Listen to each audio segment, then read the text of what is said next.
I was 8 months pregnant when my husband Brandon invited me to the 15th anniversary celebration of his company. Even with my heavy belly, I spent the entire afternoon standing in front of the mirror, trying on dress after dress to find the one that suited me best at the stage. I finally settled on a navy blue silk maxi dress. Soft, flowing enough to hide my large bump while giving me a bit of the confidence I was struggling to hold on to.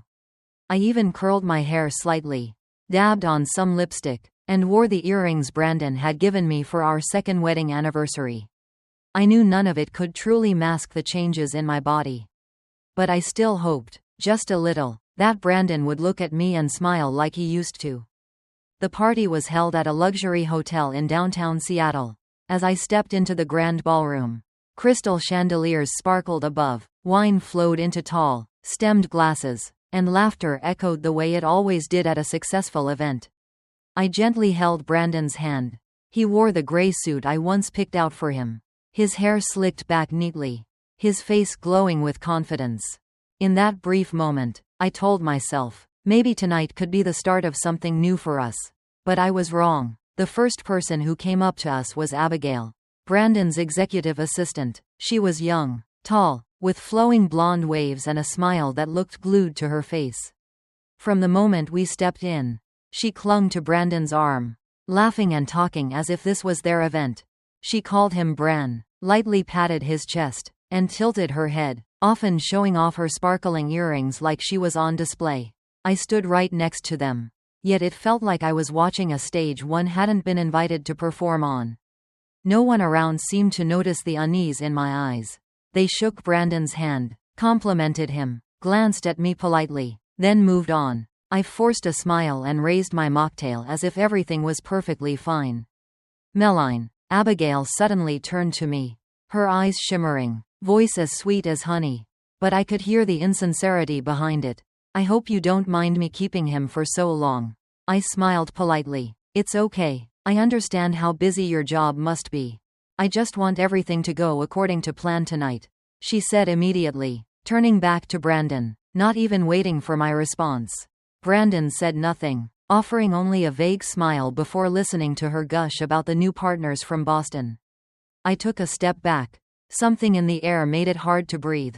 I walked toward the windows, looking for a quiet place to sit. My belly felt heavy, not just from the baby growing inside me, but from the weight of being sidelined, forgotten in my own relationship. I placed my hand on my stomach, feeling each small kick, a quiet reminder that I wasn't truly alone. But what unsettled me most was the way Abigail looked at me. It wasn't admiration or sympathy. It was the look of someone who believed she had already won. Smug, proud, calculating. And Brandon, he didn't seem to notice. Or worse, he noticed and chose not to care. I used to be the woman who made him blush the first time he saw me. We had weathered so many hard days together, shared humble meals, laughed over the smallest things. But tonight, in a room filled with lights and laughter, I felt like a faint shadow in the life of the man who once vowed to love me forever. I didn't know what would come after tonight, but I knew something inside me had shifted, and that feeling was unmistakable. I was sitting in a corner of the room trying to steady my breathing when Abigail appeared in front of me holding a glass of red wine in both hands. Meline, she said with that dazzling smile, her voice sweet as sugar, but cold as ice. I know you're pregnant, but one sip won't hurt. This one's special, imported from Napa Valley. You really should try it. I looked at the wine, then up at her. I smiled faintly and shook my head. Thank you, but I'm not drinking right now. She tilted her head like it surprised her. Oh, I forgot, but that's such a shame. I poured this one just for you. I've been saving it since the party started. You wouldn't want to hurt my feelings, would you? Her voice wasn't loud, but it was just enough for the people nearby to hear. I glanced at Brandon a few steps away, chatting with the New York partners, completely oblivious to what was happening. Abigail, I kept my voice calm. I really can't drink. She still wouldn't back off. Just a sip. I've read that red wine is good for your blood. Actually, I was starting to get uncomfortable. I said, no, please don't push it. Her expression darkened for a split second, then morphed into another practiced smile. Well, at least hold it for me. Will you? My hands are freezing. Before I could respond, she shoved the glass into my hand. Then, as I instinctively reached out, she accidentally nudged my wrist. The wine tipped forward, spilling all over her ivory silk dress. She froze, eyes wide, lips trembling. "Oh no," she cried, her voice echoing through the room, now growing quiet. "This dress was a birthday gift for my mother. It's custom made from Paris. How could you?" I was stunned. Every eye in the room turned to me. Whispers started rippling. Before I could say a word, Abigail began sobbing. Loud, dramatic sobs. Then ran from the room like a child who'd lost her favorite toy. I just stood there, still holding the bottom half of the glass. Wine dripping onto the carpet. The air grew thick and stifling. A nearby woman shook her head at me. Someone whispered, "Who spills wine on someone else at a party like this?" I turned to Brandon, hoping he'd step in, tell everyone it was an accident, that I didn't mean it. But he just stood there, expression unreadable, then turned away like he was ashamed of me. I don't remember how I made it out of that ballroom. My legs felt like they were moving on their own. I found the restroom, locked the door, and for the first time in months, I let myself cry. Not over the dress, not over the wine, but over Brandon's eyes, over his silence. Something inside me had cracked. I realized I hadn't just been humiliated by a cunning young woman, but betrayed by the man who once promised to protect me from everything. And worse, I began to wonder if this wasn't an accident at all. Maybe that entire performance had been rehearsed and I was the only one without a script. When I stepped out of the restroom, the party was back in full swing. Music playing, people laughing, glasses clinking as if nothing had happened. But I knew better. Behind me were whispers, judgmental stares, and a dozen twisted versions of the story already making rounds. I didn't go back to Brandon. I didn't wait for him to walk me out. I walked straight to the exit, hailed a cab, and went home alone. That night, I lay on the living room couch, hand resting on my belly. The baby was still moving, reminding me that I couldn't afford to be weak. But for the first time, I felt unbearably alone in my own home. And I started to wonder if I disappeared, would anyone even come looking? I woke up the next morning aching all over like the nightmare from the night before had dragged itself into the daylight. Then the sound of constant notifications from my phone made my skin crawl. When I opened my social media app, my heart dropped. A short video, barely a minute long, showed me dancing in the living room, cradling my pregnant belly, swaying gently to the soft jazz Brandon loved. It had been recorded a few weeks earlier on a night I tried to cheer him up after a long day at work. I wore a light long-sleeve tee and comfy cropped pants. My hair tied up, no makeup. I was smiling as I turned my back to the camera, patting my belly like I was dancing with my son. Beneath the video were thousands of comments. Not words of encouragement, but raw mockery. Who does she think she is? A pregnant elephant putting on a show. Look at that. Who dances like that? Wearing that? Someone should remind her that being a mom doesn't mean losing all self-respect. Trying to seduce someone with that belly about to burst. I was frozen. Every line cut through me like a sharp blade. I didn't understand that video. Only Brandon had it. I had never shared it with anyone else. Then a horrifying thought crept in. He was the one who leaked it. I got up. No time to change clothes.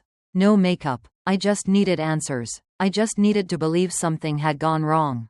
Maybe his phone got stolen. Hacked. Anything but him. The house Brandon and I shared was in a quiet neighborhood in North Seattle. The place where we once dreamed our child would grow up peacefully. When I arrived, the front door was unlocked. I stepped in and heard laughter upstairs. Sounded like his small home office was in use. I was about to call out to him when a man's voice rang out clearly, followed by a line that made my heart drop. "You really pulled it off." Brandon turned a boring wife into the office's best entertainment. I stepped quietly toward the half-closed door.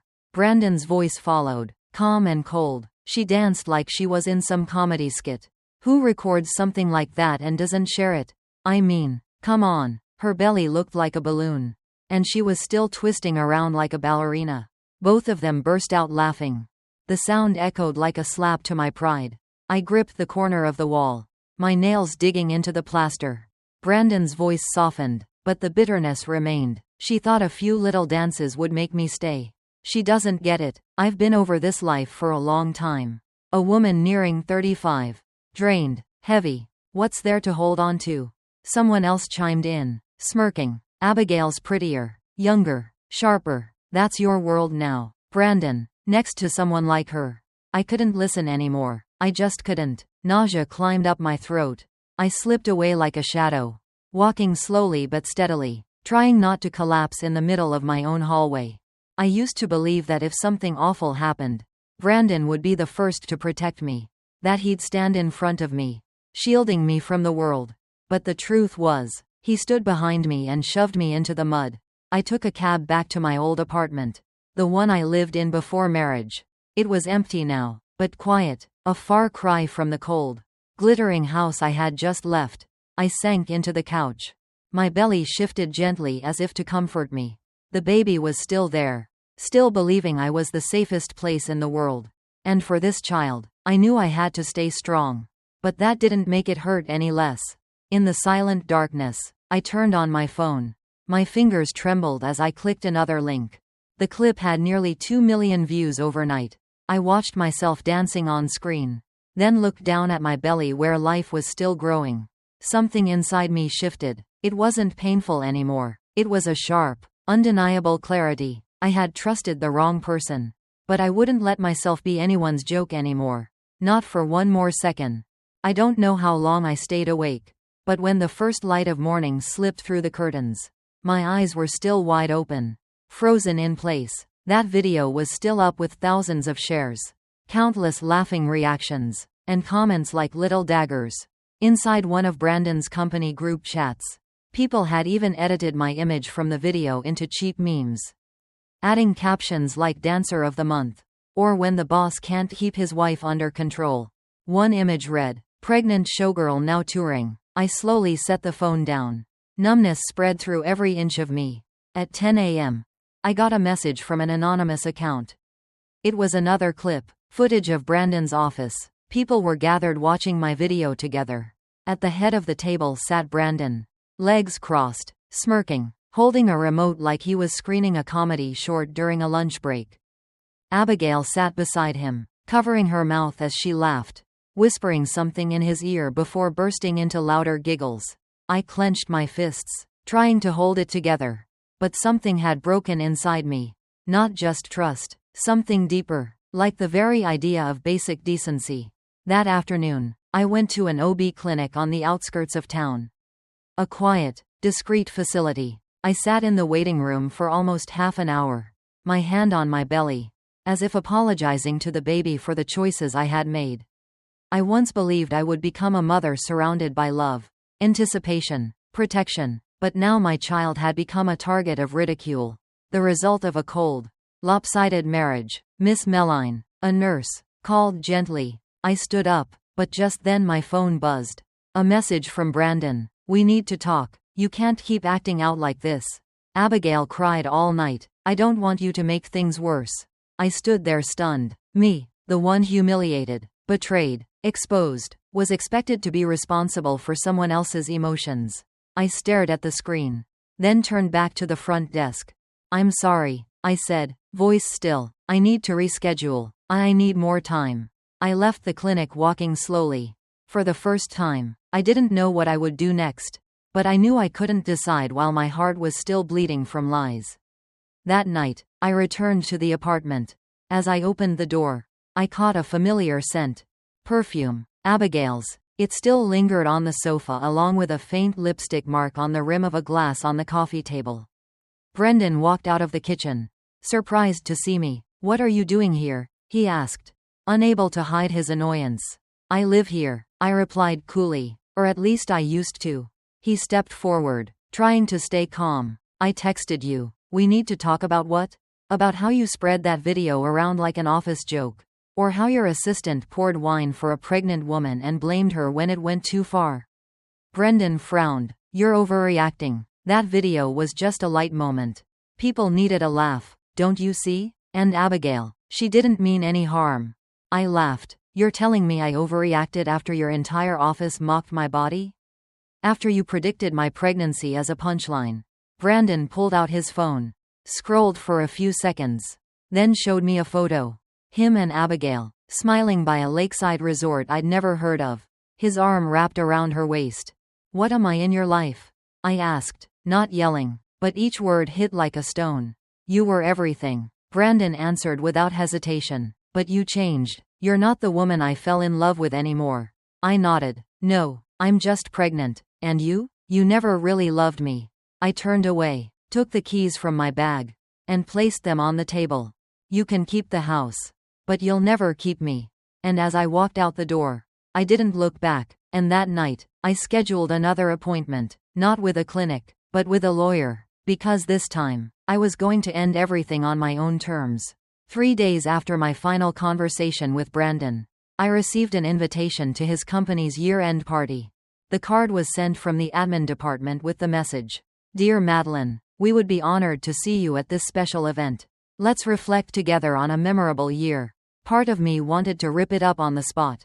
But another part, the one where a few embers of buried dignity still lingered, whispered that I needed to go. Not to hold on, but to face the truth. To confirm one last time that everything I once had was truly gone. I arrived at the party in a long-sleeved black dress. Simple yet elegant, my belly was already huge, and each step felt slow and heavy. But I came alone. The event was held on the top floor of the Lancaster Hotel, where the city lights stretched beneath like a glittering carpet. Soft music floated from the ceiling speakers. Everything was polished, luxurious, and unnervingly cold. As I stepped in, curious glances and whispers followed me. Abigail stood next to Brandon in the center of the room, dressed in a bright red gown, her hair in a high bun, her radiant smile leaving no doubt about her sense of ownership. Just as I poured myself a glass of water, Abigail approached with 2 glasses of wine in hand, eyes sparkling like nothing had ever happened. "Meline, I wanted to offer you a toast." She beamed, "to clear up any misunderstandings. I truly don't want to hold on to any bitterness." "I'm not drinking," I replied calmly. "I'm pregnant, you know that." "Oh, just one sip. Haha, didn't you dance in that video? One little sip won't hurt," she said loudly, loud enough for everyone nearby to hear. Some people laughed. Brandon stood behind her, silent. I set my glass down and tried to walk away. But suddenly a senior employee blocked my path. Smirking, "Madeline, I heard you used to be a dancer." The whole room's curious for a live performance. I froze, unable to believe what I had just heard. But before I could respond, the lights went out and a single spotlight turned on, pointed straight at me. Then came the music. That music? The same tune from the video that had been leaked. I turned to Brandon. He still stood there, hands in his pockets, face blank like none of this concerned him. "This is too much," I said, my voice trembling. "Come on." Someone behind me laughed. "We're just celebrating the company's most viral moment." I stepped back. My heart was pounding. The baby moved inside me as if sensing my anxiety. "Stop it," I growled. "I'm not your entertainment." At that moment, a hand spun me around. "Abigail, oh, come on. You used to dance so well. One more time. Let everyone enjoy it." I pushed her away. Her wine glass flew out of her hand, spilling all over my dress and the floor. A few people screamed. Then laughter followed. My vision blurred. I staggered back, and then a sharp pain hit my abdomen. My legs buckled. A warm fluid rushed between my thighs, quickly pooling on the polished marble floor. I screamed in panic. "Brandon, I'm going into labor. Please take me to the hospital." Brandon stepped forward, frowning. "Cut it out. Meline, are you really pulling this stunt now? Trying to steal attention again?" "No," I cried. "My water just broke the baby." But he just sighed and turned away. "Someone get her out of here. Don't ruin the party." I lay there shaking. No one came. No one called for help. Nearly 2 hours later, a night janitor found me unconscious in a downstairs restroom. My face was pale, lips bluish. Panicked, they called an ambulance and rode with me to the hospital. When I woke up, it was morning. The nurse avoided my eyes. The doctor spoke softly like he was afraid I'd collapse right then and there. "We did everything we could. But we were too late." I didn't scream. I didn't cry. I just stared at the stark white ceiling.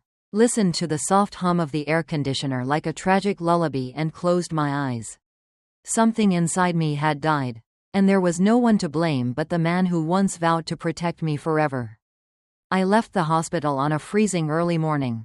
The streets still cloaked in fog.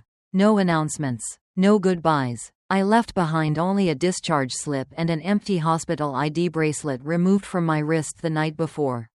No one knew where I went. No one cared. I left Seattle on the last night train heading south to a small coastal town I'd once visited on a short trip years ago. There, no one knew who I was. No one had seen the video. And most importantly, no one knew Brandon Lawson. I rented a tiny upstairs room above an old bookstore, changed my bank account name, shut down all social media, and cut every tie to the life I once had. Each morning I walked along the shoreline watching waves kiss the sand, letting the ocean breeze carry away pieces of my nightmares. I didn't talk much. I just wrote, documented everything I'd been through as a way to remind myself I was still alive. And Brandon. He realized I was gone the next day when he arrived at the hospital with a small gift box and a tired expression. He had no idea I had lost the baby. Not until the nurse on duty that night, Linda, the one who saw me, rushed in near collapse, looked him dead in the eye and said she lost the baby. And no one was there for her. Not a single person. Brandon stood frozen in the hospital lobby. But his nightmare had only begun. 3 days later, back at the office, he happened to walk past the break room and heard Abigail giggling with a small group of colleagues. He paused outside the door. Didn't knock, didn't speak, just listened until her voice rang out sharp and smug. Who would have thought? Just one tiny pill and it worked better than I imagined. She nearly collapsed on the spot. Took me a whole month to find the right kind. The kind that triggers early contractions but leaves no trace. Someone whispered, "Wait, you put something in her drink?" Abigail burst out laughing. Let's just say I gave things a little nudge and gave Brandon his freedom. 2. He was so tired of living with a gloomy woman who blamed everything on her belly. If a woman can't keep her man, she shouldn't complain. The whole room laughed until they realized the door had opened. Brandon stepped inside, his face white as a sheet. The laughter stopped instantly. "What did you say?" he asked, voice hoarse. "Say it again. Abigail, what did you do?" Abigail froze for a moment, then quickly regained her composure. "Brandon, I was just joking. Everyone here knows I didn't mean any harm." "Joking?" Brandon cut her off, his eyes cold as steel. "A woman lost her baby because of what you did. And you call that a joke?" Silence fell. He pulled out his phone, tapped a few times, and held it up to her. The screen displayed a resignation letter already filled out, just waiting for a signature. "Pack your things now and don't ever let me see you within 100 miles of this office again." "Brandon," she stammered, grabbing his sleeve. "Please don't do this. I didn't mean to." He shook her off and walked out with a resolve he may not have known he even had. But that didn't erase the truth. He let me stand there humiliated. He watched as the woman he once called his wife was turned into a joke. And worse, he believed Abigail until the very end. In the weeks that followed, Brandon tried everything to find me. He hired private investigators, checked traffic cameras, combed through hospital records, even reached out to old friends of mine he had never bothered with before. But no one knew anything. I had disappeared like I never existed. And during those same days, his company spiraled into chaos. The recording from the break room had been leaked. The press got involved. Investors pulled out en masse. Social media exploded with headlines about the heartless CEO and toxic corporate power plays. Brandon Lawson, the man once celebrated on the cover of business magazines, became the face of moral collapse and internal failure. Photos of him leaving company headquarters in a wrinkled suit, head down, were plastered across every news outlet. But I didn't care. I just sat in my small room in that quiet seaside town, sipping hot tea and reading an old book. Outside, the waves whispered ashore and the sea breeze rustled through the trees. I had lost a part of my soul, but I reclaimed the rest. My freedom. And this time, I wouldn't let anyone take it away again. Nearly a year after I left, I started over in a peaceful coastal region in the south of France. A place where no one knew who I was and no one cared about my past. I rented a small house overlooking the white sands, living simply by baking, freelance writing, and sometimes illustrating children's books. Something I had always dreamed of, but never had the chance to do while living with Brandon. I had learned how to smile again. Not because the wounds had healed, but because I knew I deserved peace. Until one autumn morning, as I was wiping down the counter in my little bakery, the bell over the door chimed. I looked up and the world froze. Brandon. He stood there, thinner, gaunt, and nothing like the polished man I once knew. In his arms, a bundle of dried lavender. The kind I used to love. His voice was cracked and quiet. Madeline, I finally found you. I didn't respond. I didn't cry. I didn't smile. I just stood still, hands clenched around the dishcloth. My heart as quiet as the sea at dawn. He sat down at a table without waiting for an invitation. And then he began to talk like the guilt of the entire past year had been waiting to spill out the moment he saw me. He told me about the night I left, how the company was shaken by the sudden disappearance of the CEO's wife during a media crisis. Then he told me how he overheard a conversation between Abigail and a close colleague about how she had drugged my drink at that final party. She just wanted to make you lose control, to make you look ridiculous. She didn't think it would go that far. Brandon looked down. I fired her immediately, but it was too late. I stayed silent, letting him continue. I lost everything. Meline. The board no longer trusted me. Stock prices plummeted. The media tore me apart. I resigned as CEO. Sold most of my shares. Now there's only one thing left I want to do. Brandon pulled a thick folder from his jacket and placed it on the table. Inside were documents transferring his remaining ownership in the company to me. You can do whatever you want with it. Sell it, hand it off, let it fail. I'm only asking for one thing. Your forgiveness, even just a little. I touched the folder, not out of ambition, but because I needed to know for sure that the thing that once overshadowed my entire life was now in my hands. No longer a threat. I looked into Brandon's eyes for the first time in years. Forgiveness, maybe, but going back? No. Whatever love I had for you died the day I begged you to take me to the hospital. And you walked away without looking back. He lowered his head, and I stood up and walked outside.